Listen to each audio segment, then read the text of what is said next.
Saludos, estimado oyente. Llegamos al capítulo 15 del libro de Josué. Y lo que podemos ver aquí es el relato del territorio que heredó la tribu de Judá, como también la lista de las ciudades de Judá.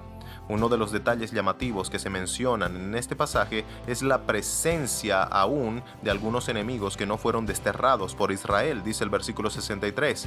Mas los jebuseos que habitaban en Jerusalén, los hijos de Judá no pudieron arrojarlos, y ha quedado el jebuseo en Jerusalén con los hijos de Judá hasta hoy.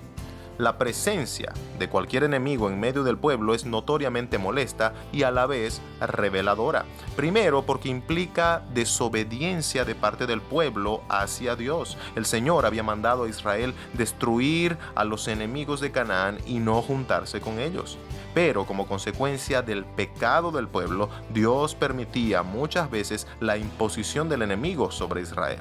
De manera que ver a un enemigo permaneciendo entre ellos es el recordatorio de que Israel vivía en un vaivén con el pecado.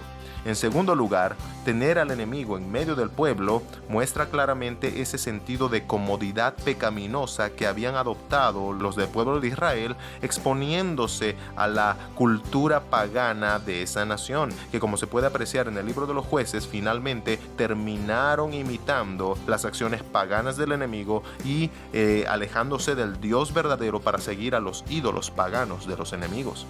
Estimados hermanos, esto nos deja lecciones muy importantes para aplicar en nuestras vidas. El pecado es ese enemigo que debemos desterrar de esta nueva vida que hemos recibido por la fe en Jesucristo. El apóstol Pablo en Romanos capítulo 7 nos muestra esa realidad de la presencia del pecado en el creyente, a pesar de que Cristo ya nos libertó de las consecuencias del pecado, como también de la esclavitud del pecado. El apóstol Pablo dice en Romanos capítulo 7, versículo 18, «Y yo sé que en mí, esto es en mi carne, no mora el bien, porque el querer el bien está en mí, pero no el hacerlo». El peor error que podemos cometer es sentirnos cómodos con la presencia del pecado, porque eso implica un laxamiento espiritual que conlleva a una rendición y caída en ese pecado. Lo que se debe hacer es tomar medidas drásticas e intencionales en contra de tal enemigo para desarraigarlo de una vez por todas.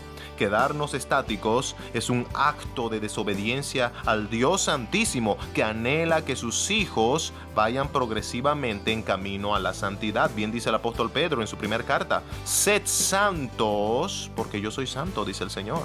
Estimados hermanos, Iglesia de Cristo, busquemos en cada área de nuestra vida identificar incluso a aquellos pecados ocultos que como enemigos infiltrados tratarán de alejarnos de Dios y su voluntad.